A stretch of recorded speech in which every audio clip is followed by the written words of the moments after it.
Folks, if you're not doing so already, be sure to follow us on Twitter at Delaware Co Voice, trying to reach 2,000 followers by the end of the school year. Currently at 1,270.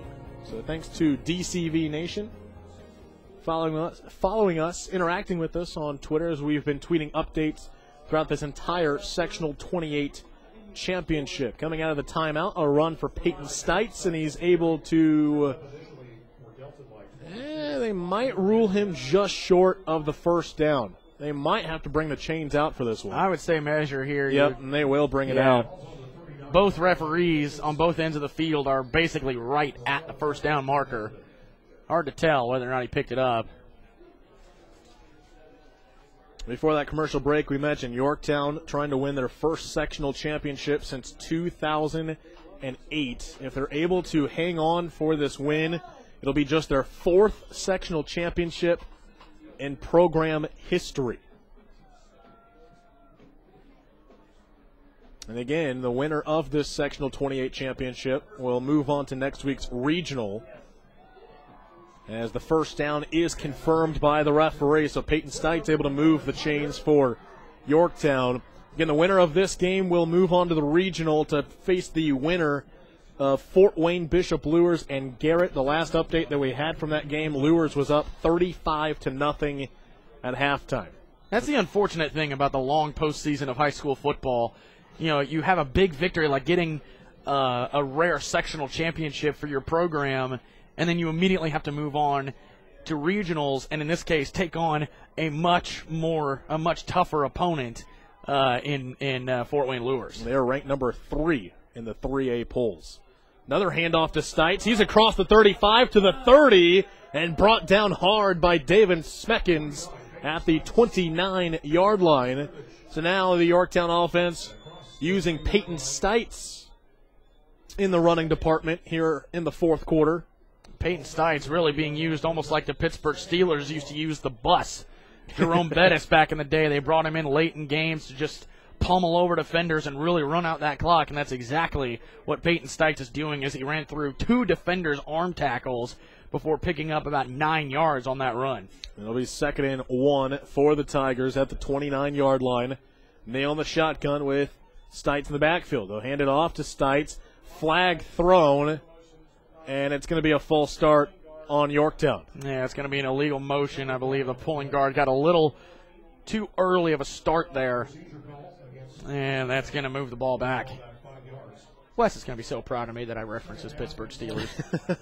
We'll bring in Wes. He's, again, running the camera for us on top of the press box. We owe him a lot of hot chocolate and hand warmers at the end of this broadcast. We got a chance to talk with him at halftime. I said, "You keeping warm?" He said, "No. No, I'm not." Temperatures in the upper 30s here in Yorktown. We started this game at 41 degrees. The best part about this is there's no wind. Right. If there were wind, it would have been awful. So after the Yorktown penalty, you're looking at 2nd and 6.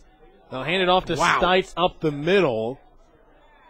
Not everyone went for the fake, as coming in was Caleb Slavin, took a shot to Riley Neal in the backfield. Meanwhile, Stites was able to pick up a few on the play. Now you're looking at a 3rd and a long 3. And again, Yorktown looking for a flag for a late hit there, or unnecessary roughness, more or less. No such penalty thrown. But again, Riley Neal takes so many shots. He really does. In his physical style of play, he has to hurt the morning after games. 3rd and 3 for Yorktown. Ball at the 32-yard line. Play clock at 2 at 1. Neal takes the snap, hands it off to Stites once more up the middle and gets close to the 25-yard line. So about the 26. It's going to be just enough for a first down. And this long drive continues for Yorktown as they continue to just take their time, get a delayed play call in, really milk that play clock, and take off as much time as they can to seal this victory. Nearing the 6-minute mark remaining here in the ball game. Going back to talking about West, I'm cold, and we're in the press box. Yeah. It's a chilly night. They'll hand it off to Stites up the middle again across the 25. Takes a couple of shots at about the 22-yard line. The thing about Peyton Stites, that was a very good reference, though, Tony, about the bus. Because Peyton Stites is big. We've seen him all. We've had the privilege of covering Yorktown all season long here on DCV. And Peyton Stites, he's not the biggest dude, but then he'll surprise you when he's running over defenders. Well, and the thing to remember, I think Peyton Stites is a linebacker first and a running back second, because he also plays on the defensive side of the ball for the Tigers at linebacker and is a hard hitter and really has that mentality when he runs with the football. Listed at 6 foot, 192 pounds. I'd say he's probably bigger than that. They'll hand it off to him once more. Across the 20, dives to the 15, and finally brought down right around that 15-yard line. And you know that 192 pounds, there's a lot of muscle. Oh, absolutely. That is, you're talking about a guy that really hits the weight room, especially to play linebacker and running back. You've got to be a strong individual. And Stites is barreling over defenders, showing he definitely has the strength and power and explosiveness to make a difference in a high school football game like he has all season long. And they spot the ball at the 17-yard line. 5 minutes remaining here in the Sectional 28 championship. Play clock at 5. Neal goes under center for the first time tonight. Hands it off to Stites, and he is brought down in the backfield. Leading the tackle for the Eagles, 51, Brayton Conley. Takes Stites back to the 20-yard line. Clock still winding down to 4.5 remaining here in the ballgame. A big loss there that time on the running play, but the important part, Stites stayed in bounds and forced an official timeout. And that's not good. That's Mason Bechtel being carried off the field by a couple of his teammates. You don't see it on your video screen, but we're getting a shot here in the press box, and Mason Bechtel needing help from a couple of his teammates to get to the sidelines. And that's a huge loss. Not a good sign for Delta. That is a huge loss for Delta. I mean, considering the circumstances of this game, it's highly unlikely that Delta would have come back anyway, but hopefully that's not a severe injury, because Bechtel has been a huge, huge part of Delta's program, not just offensively, as he has a number of big plays carrying the ball, but he also starts on defense as well. Has 35 tackles, 6 for loss coming into this game. That's a lot of production that just went off the field. Neal will hand it off to Stites again, and he is met up at the line of scrimmage as he's brought down by David Smeckens. The first to get to him was 71, Caleb Slavin. And it will be about 3rd and 13 for Yorktown at the 20-yard line. 3:40 to play here in the championship. Yorktown milking the clock as much as they can, as they are getting closer and closer to celebrating their first sectional championship in 6 years.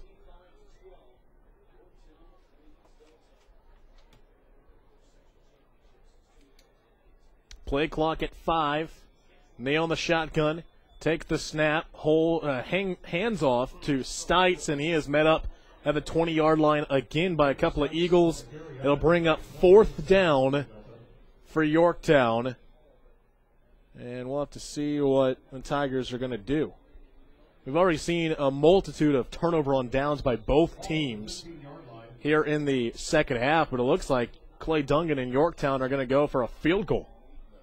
I'd expect Yorktown to let this play clock run down all the way down to probably 1 or 2 seconds, and then call a timeout before they kick this field goal.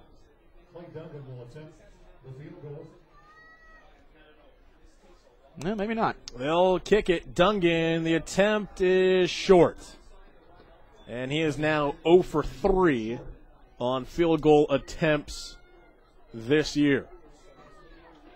But Yorktown took as much time off the clock as possible as the Tigers come here to the near sideline and getting a round of applause from some of the fans down here as Yorktown leading 35-12. They are 2.5 minutes away from celebrating a sectional title here tonight. And give credit where credit is due. You know, this game was relatively close throughout the first half.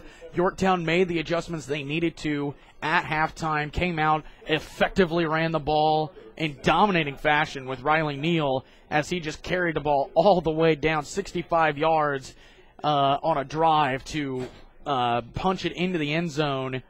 And defensively, Yorktown has really stepped up, although here Spiegel gets a nice gain. As he takes it to the 35-yard line.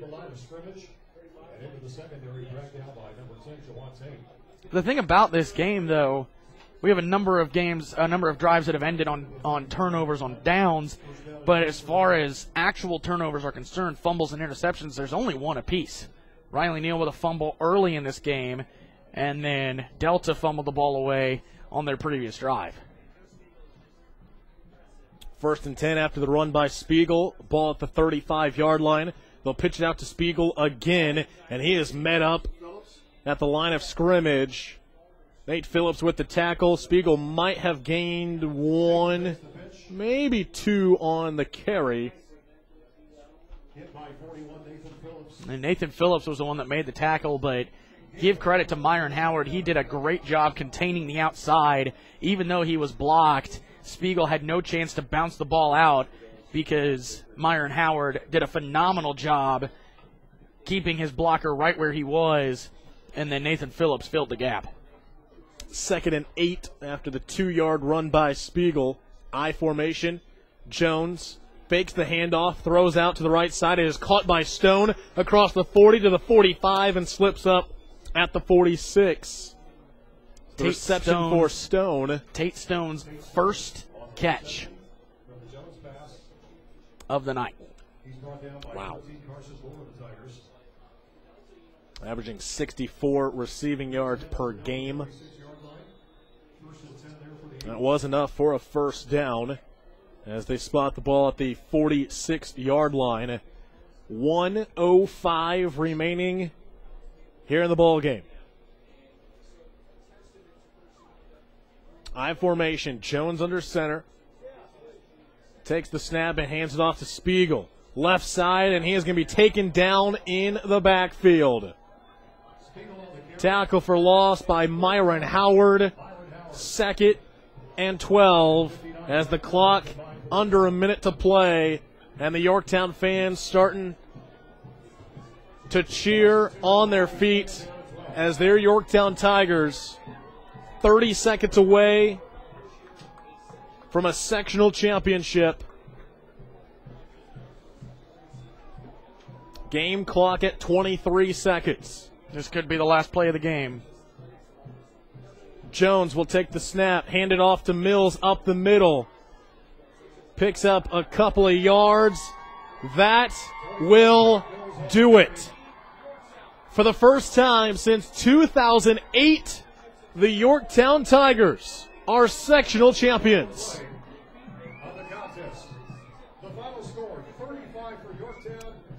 Yorktown with a phenomenal effort on both sides of the ball all throughout this game and all throughout really the entire sectional tournament. Yorktown, or Delta rather, able to get some success running the ball early in this game.